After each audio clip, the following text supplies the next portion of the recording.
सावन सोमवार व्रत कथा।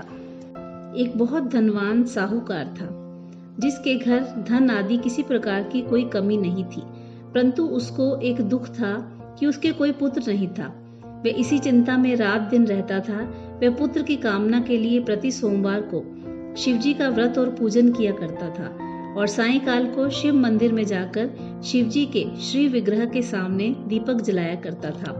उसके इस भक्ति भाव को देखकर एक समय श्री पार्वती जी ने शिवजी महाराज से कहा, हे महाराज, ये शाहूकार आपका अनन्य भक्त है और सदैव आपका व्रत और पूजन बड़ी श्रद्धा से करता है। इसकी मनोकामना पूर्ण करनी चाहिए। शिवजी ने कहा, हे पार्वती, ये संसार कर्म क्षेत्र है। जैसे किसान खेत में बीज बोता है वैसा ही फल काटता है, उसी तरह इस संसार में प्राणी जैसा कर्म करता है वैसा ही फल भोगता है। पार्वती जी ने अत्यंत आग्रह से कहा, महाराज, जब ये आपका अनन्य भक्त है, इसको अगर किसी प्रकार का दुख है तो उसको अवश्य दूर करना चाहिए, क्योंकि आप सदैव अपने भक्तों पर दयालु होते हैं और उनके दुखों को दूर करते हैं। यदि आप ऐसा नहीं करेंगे तो मनुष्य आपकी सेवा तथा व्रत क्यों करेंगे। पार्वती जी का ऐसा आग्रह देखकर शिवजी महाराज कहने लगे, हे पार्वती, इसके कोई पुत्र नहीं है। इसी चिंता में यह अति दुखी रहता है। इसके भाग्य में पुत्र न होने पर भी मैं इसको पुत्र की प्राप्ति का वर देता हूँ, परंतु यह पुत्र केवल 12 वर्ष की आयु तक जीवित रहेगा। उसके पश्चात मृत्यु को प्राप्त हो जाएगा। इससे अधिक मैं इसके लिए कुछ नहीं कर सकता। ये सब बातें शाहूकार सुन रहा था। इससे उसको ना अधिक प्रसन्नता हुई ना ही दुख हुआ। वह पहले जैसा ही शिवजी महाराज का व्रत और पूजन करता रहा। कुछ काल व्यतीत हो जाने पर शाहूकार की स्त्री गर्भवती हुई और 10वें महीने उसके गर्भ से अति सुंदर पुत्र की प्राप्ति हुई। शाहूकार के घर में खूब खुशी मनाएगी, परंतु शाहूकार ने उसकी केवल 12 वर्ष की आयु जान कोई अधिक प्रसन्नता प्रकट नहीं की। जब वह बालक 11 वर्ष का हो गया तो बालक की माता ने उसके पिता से विवाह आदि के लिए कहा, तो शाहूकार ने कहा कि अभी मैं इसका विवाह नहीं करूंगा, अपने पुत्र को काशी जी पढ़ने के लिए भेजूंगा। फिर शाहूकार ने अपने साले अर्थात बालक के मामा को बुलाकर उसको बहुत सा धन देकर कहा कि तुम इस बालक को काशी जी पढ़ने के लिए ले जाओ और रास्ते में जिस स्थान पर जाओ यज्ञ करते हुए और ब्राह्मणों को भोजन करवाते हुए जाओ। वह दोनों मामा भांजे यज्ञ करते और ब्राह्मणों को भोजन कराते जा रहे थे। रास्ते में उनको एक बड़ा शहर पड़ा। उस शहर में राजा की कन्या का विवाह था। दूसरे राजा का लड़का जो विवाह करने के लिए बारात लेकर आया था, वह एक आंख से काना था।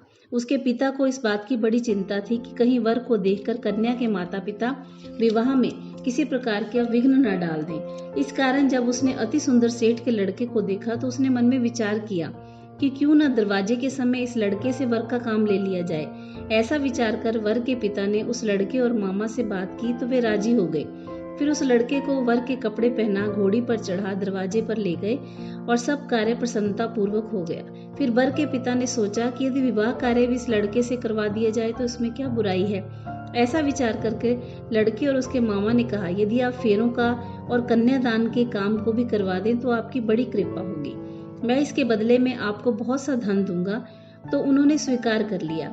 विवाह कार्य भी बहुत अच्छे से संपन्न हो गया, परंतु जिस समय लड़का जाने लगा उसने राजकुमारी के चुंदड़ी के पल्ले पर लिख दिया कि तेरा विवाह तो मेरे साथ हुआ है, परंतु जिस राजकुमार के साथ तुमको भेजेंगे वो तो एक आंख से काना है। मैं काशी जी पढ़ने जा रहा हूँ। लड़के के जाने के पश्चात राजकुमारी ने जब अपनी चुंदड़ी पर ऐसा लिखा हुआ पाया तो उसने राजकुमार के साथ जाने से मना कर दिया और कहा, यह मेरा पति नहीं है, मेरा विवाह इसके साथ नहीं हुआ, वह तो काशी जी पढ़ने गया है।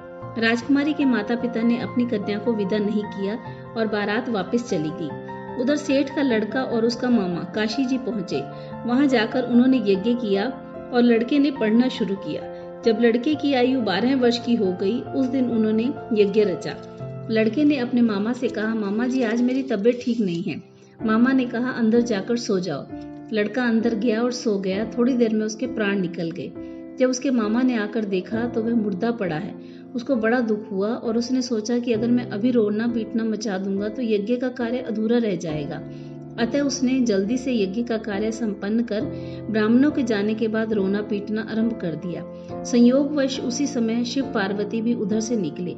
जब उन्होंने जोर जोर से रोने की आवाज सुनी तो पार्वती जी ने कहा, महाराज, कोई दुखिया रो रहा है, इसके कष्ट तो दूर कीजिए।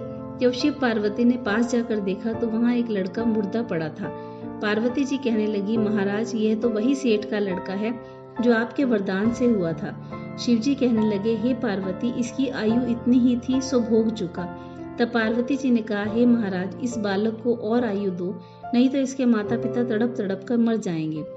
पार्वती जी के बार बार आग्रह करने पर शिवजी ने उसको जीवन दान दिया और शिवजी महाराज की कृपा से लड़का जीवित हो गया। शिव पार्वती कैलाश चले गए। वह लड़का और मामा उसी प्रकार यज्ञ करते हुए और ब्राह्मणों को भोजन करवाते हुए घर की ओर चल पड़े। रास्ते में उसी शहर में आए जहाँ विवाह हुआ था। वहां पर आकर उन्होंने यज्ञ आरंभ किया तो लड़के के ससुर ने उसको पहचान लिया और अपने महल में लाकर उसकी खूब खातिर की। साथ ही बहुत दास दासियों सहित आदर पूर्वक लड़की और जमाई को विदा किया। जब वे अपने शहर के निकट आए तो मामा ने कहा, मैं पहले घर जाकर खबर कराता हूँ। जब उस लड़के का मामा घर पहुंचा तो लड़के के माता पिता घर की छत पर बैठे थे और उन्होंने प्रण कर रखा था कि यदि हमारा पुत्र सकुशल लौट आया तो हम राजी खुशी नीचे आ जाएंगे, नहीं तो छत से गिरकर प्राण त्याग देंगे। इतने में उस लड़के के मामा ने आकर समाचार दिया कि उनका पुत्र आ गया है। उनको विश्वास नहीं आया। उसके मामा ने शपथ पूर्वक कहा कि आपका पुत्र स्त्री के साथ और बहुत सा धन लेकर आया है। सेठ ने आनंद के साथ उनका स्वागत किया और उन्हें बहुत प्रसन्नता हुई। इसी प्रकार से जो कोई भी सोमवार के व्रत को धारण करता है अथवा इस व्रत को पढ़ता और सुनता है, उसकी समस्त मनोकामनाएं पूर्ण होती हैं। ओम नमः शिवाय।